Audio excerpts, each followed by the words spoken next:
इस देश में जाति हकीकत है सर, 100 दफा बोल चुका हूं और मैं कह रहा हूं कि जब तक आप जातिगत जनगणना नहीं करवाएंगे आपकी टारगेट स्पेसिफिक नहीं होगी। ये मत समझिएगा कि मैं धन संचय का विरोधी हूं, लेकिन अश्लील अमीरी सर, दिक्कत उससे 50 लाख से ज्यादा स्कीम वर्कर्स हैं जिसमें 90% से ज्यादा महिलाएं हैं। 5 वर्षों में उनके मानदेय बढ़ोतरी की कोई कोशिश नहीं हुई है। शुक्रिया सभापति महोदय। कौन सुनेगा मेरी चाक दामनी का अफसाना, यहां सब लोग अपने अपने पैरहन की बात करते हैं। माननीय उपसभापति महोदय, माननीय इधर का इशारा किया, प्लीज। माननीय उपसभापति महोदय, मैं बजट पर आने से पूर्व प्री बजट कंसल्टेशन पर 30 सेकंड बोलूंगा। प्री बजट कंसल्टेशन होता है माननीय उपसभापति महोदय। मैंने उद्योगपतियों के साथ मीटिंग देखी, कॉरपोरेट हाउसेस के साथ मीटिंग देखी, और मैं आज की ही बात नहीं कर रहा हूं।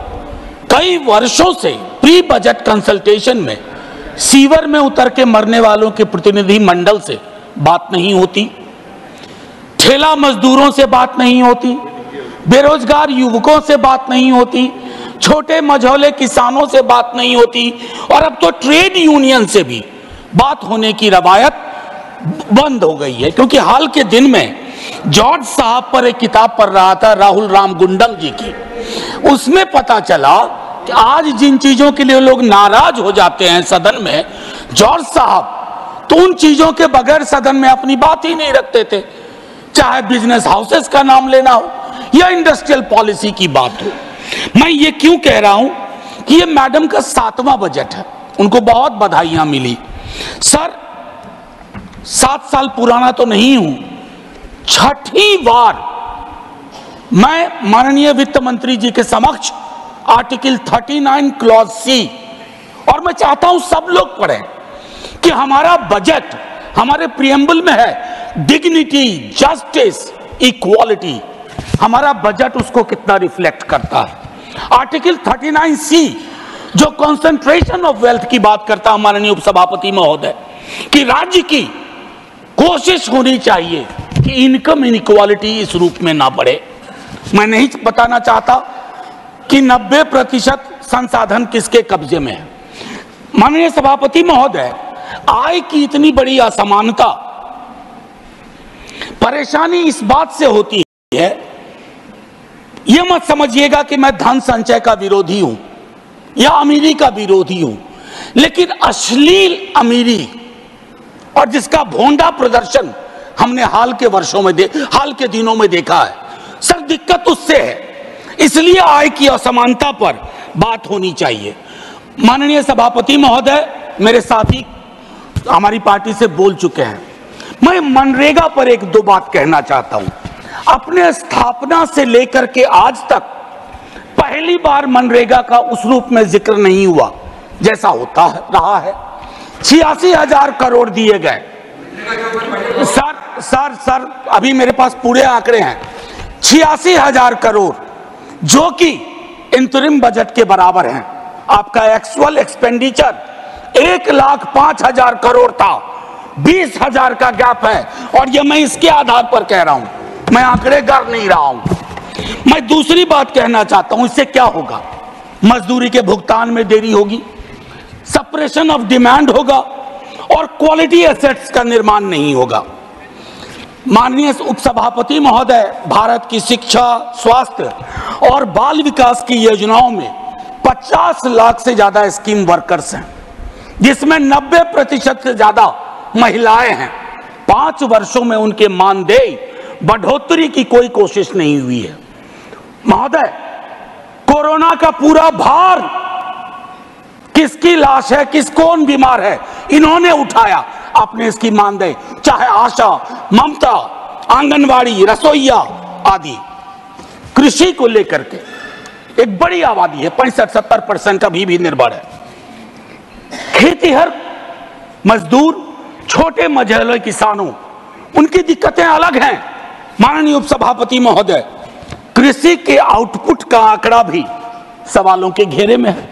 लेकिन सवाल लेंगे नहीं। Legal guarantee to MSP, what stops you? Please, मैं चाहता हूं इन चीजों पर खुल के बात हो। सर 24 के मैंडेट की एक खास बात है, मैं पहले कह चुका हूं, दोनों पक्षों के लिए एक संदेश, हमारे लिए संदेश है what you have done is not enough, और उनके लिए संदेश है एक्नॉलेज करो दिक्कत कहां है। एक्नॉलेजमेंट है इस बजट में सर, मैं इनकार नहीं करता हूं, एक्नॉलेजमेंट है। प्राथमिकताओं की बात होती है। कहा गया 4 जातियां हैं सिर्फ, कृषक, युवा, महिला, अन्नदाता, 4। सर ये सोशियोलॉजिकल एंथ्रोपोलॉजिकल इंस्ट्रूमेंट का बेजा इस्तेमाल है। इस देश में जाति हकीकत है सर, 100 दफा बोल चुका हूं, और मैं कह रहा हूं कि जब तक आप जातिगत जनगणना नहीं करवाएंगे, आपकी टारगेट स्पेसिफिक नहीं होगी, आपका बजट मीनिंगलेस होगा, आपकी नीतियां लोगों तक नहीं पहुंचेंगी। सर पे हाथ रखने से, आंख पर हाथ रख लेने से हकीकत नहीं बदलती है सर। और I must tell you, idea which has arrived, you can not kill that idea. Caste census is that idea. Sir बेरोजगारी को लेकर के तकरीबन 27-28 करोड़ का बैकलॉग है सर, और बेरोजगारी की कहानी अद्भुत है। एक बड़ी आबादी है जो डिस्गाइज्ड अनएम्प्लॉयमेंट में है, कुछ अंडर एम्प्लॉयमेंट में है, अंडर एम्प्लॉयमेंट, कुछ उस बस 1-1.5 मिनट और लूंगा, कुछ उस सीमा को पार कर चुके हैं। आप 80 लाख की बात इस बजट में करते हैं, आपको प्रतिवर्ष 5-6 करोड़ रोजगार और नौकरी की व्यवस्था करनी होगी, तभी जाकर के ये जो डेमोक्रेटिक डिविडेंड है जो आप लोग कहते हैं, उसको आप एड्रेस कर पाएंगे। एमएसएमई सेक्टर सर, खास करके उसमें जो माइक्रो और स्मॉल है, आपने उसकी रीढ़ तोड़ दी है, चाहे डिमोनेटाइजेशन हो, जीएसटी हो, और रीढ़ तोड़ने के बाद सर सर्जरी चाहिए, बैंडेड नहीं लगाना पड़ता है, आप बैंडेड लगा रहे हैं। अप्रेंटिसशिप, इंटर्नशिप, एक ही बात कहूंगा सर, खत्म ही कर रहा हूं, 5,000 रुपया आप दे रहे हैं। एक तो कहते हैं विल नज द कॉर्पोरेट हाउस, मैंने नज का हिंदी अनुवाद देखा, कोहनी से धक्का मारना होता है। अब आप कॉर्पोरेट हाउस को कोहनी से धक्का मार के कह रहे हो कि रख लो 5,000, 30 दिन से सर, बस 1 से 1 मिनट और 30 दिन से डिवाइड करिए, 166 रुपए 66 पैसे, ये तो न्यूनतम मजदूरी भी नहीं है। और आखिरी सर, जय हिंद बोलने से पहले बिहार को लेकर बड़ी बात हुई सर, हम तो मुफ्त में बदनाम हो रहे हैं। 2015 का प्रधानमंत्री जी का आरा वीर कुंवर सिंह की धरती का भाषण सुनिए, फिर टॉर्च लेकर के या लालटेन लेकर के स्किल यूनिवर्सिटी ढूंढिए, केंद्रीय विश्वविद्यालय भागलपुर में ढूंढिए।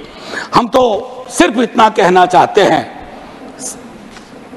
हमने लाखों के बोल सहे सितमगर तेरे लिए, तो मैं सितमगर से आग्रह करूंगा इन मुद्दों के मद्देनजर बजट को रीलुक दीजिए।